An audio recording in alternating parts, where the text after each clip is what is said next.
ব্যক্তি কাজা করতে পারবে। ইউরিদুল্লাহু বিকুমুল ইসরা ওয়া লা ইউরিদু বিকুমুল উসরা। আল্লাহ বলেন, আল্লাহ তাআলা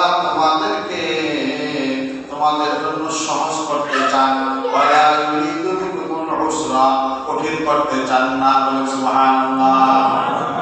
আল্লাহ বলেন যে আমি বান্দা তোমাদের জন্য সমস্ত হুকুমকে সহজ করতে চাই, কঠিন বানাইতে চাই না। এমন হুকুম আমি তোমাদেরকে দিব না যে হুকুম তোমরা আমল করতে সক্ষম নও, কষ্ট হয়, আমি দিব না। এই সুবহানাল্লাহ। ওয়ালিতুকমিলুল ইদ্দাতা ওয়ালিতুকাব্বিরুল্লাহ আলা মা হাদাকুম ওয়া লাআল্লাকুম তাশকুরুন। তোমরা পরিপূর্ণ করো গণনাকে এবং তোমরা তাকবীর বলো, আল্লাহু আকবার। আলা মা হাদাকুম, কেননা যে জন্য আল্লাহ তোমাদেরকে হেদায়েত দান করেছে এই জন্য তোমরা আল্লাহর শুকরিয়া আদায় করো, তাকবীর বলো।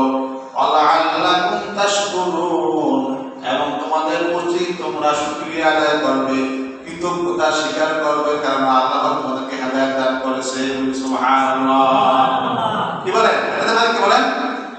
হেদায়েতের মালিক কে? আল্লাহ। নবীর হাদিসের হাতেও হেদায়েত নাই। কোন নবী তার উম্মতকে, প্রিয়জনকে হেদায়েত দিতে পারেন না।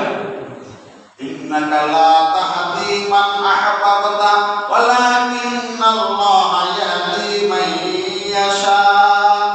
নবীজি তার চাচা আবু তালেবকে মৃত্যু সজ্জায় শহীদ আবু তালেব নবীজিকে সব রকম সাহায্য সহযোগিতা করেছেন, নবীকে লালন পালন করেছেন।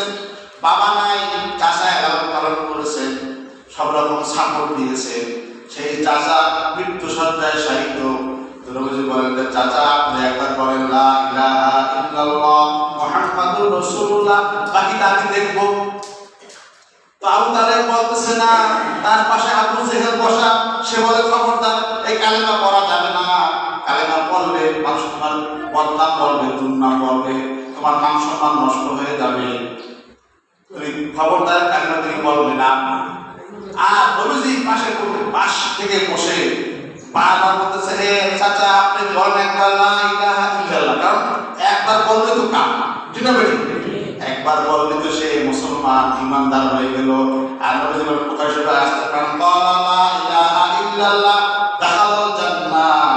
অবিরাওয়াতিন মান ক্বালা লা ইলাহা মান কানা আখিরু কালামুহু লা ইলাহা ইল্লাল্লাহ। যে ব্যক্তি শেষ কথা হবে লা ইলাহা ইল্লাল্লাহ, সে অবশ্যই জান্নাতে প্রবেশ করবে। সুবহানাল্লাহ।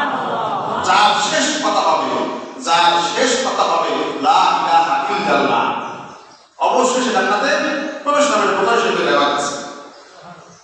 তো নবীজি খুব চিন্তিত করেছেন যে হায় হায়, যে ব্যক্তি আমার জন্য এত কষ্ট এত ক্লেশ করেছেন, সেই ব্যক্তি নাফরমান হয়ে ঈমান হারা হয়ে মারা যাবে। নবীজি বরদাস্ত করতে পারতেছিলেন না। এই প্রেক্ষিতে আল্লাহ তাআলা কোরআনে আয়াত নাযিল করলেন, ইন্নাকা লা তাহদি মান আহবাবতা ওয়ালাকিন্নাল্লাহা ইয়াহদি মান ইয়াশা। হে নবী, আপনি যাকে চাবেন তাকে আপনি হেদায়েত দিতে পারবেন না, হেদায়েত আমার হাতে। ওয়ালাকিন্নাল্লাহা মান ইয়াশা, আল্লাহ যাকে চাবেন তাকে আল্লাহ হেদায়েত দান করবেন। নবীদের হাতে কিন্তু হেদায়েত আল্লাহ রাখেন নাই, ঠিক না বেটি? আমাদের যারা হেদায়েত দান করেছেন, আবার রমজান মাসকে আল্লাহ আমাদেরকে পাওয়াই দিয়েছেন, বোঝা রাখতেছি। এগুলি সব কাজ বলেন আল্লাহ পাকের। এই জন্য আল্লাহ বলতে তোমরা, এই জন্য তোমরা ওয়ালিতুকাব্বিরুল্লাহ আলা মা হাদাকুম, এই জন্য তোমরা আল্লাহকে তাকবীর বলো, শুকরিয়া আদায় করো।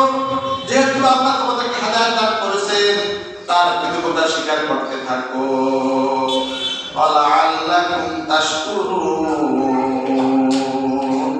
এবং তোমরা তোমাদের উচিত আল্লাহ পাকের শুকরিয়া আদায় করা।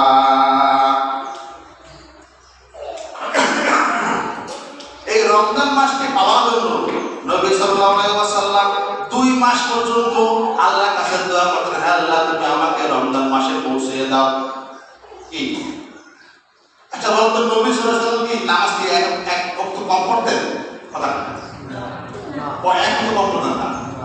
এক ওয়াক্ত কম করতেন না, কোরআন তেলাওয়াত কম করতেন না, দান সদকা কম করতেন না, তবুও নবীজি রমজান মাসকে পাওয়ার জন্য দীর্ঘ 2 মাস পর্যন্ত রমজানকে পাওয়ার জন্য আল্লাহর কাছে দোয়া করতেন। ঠিক আছে? কারণ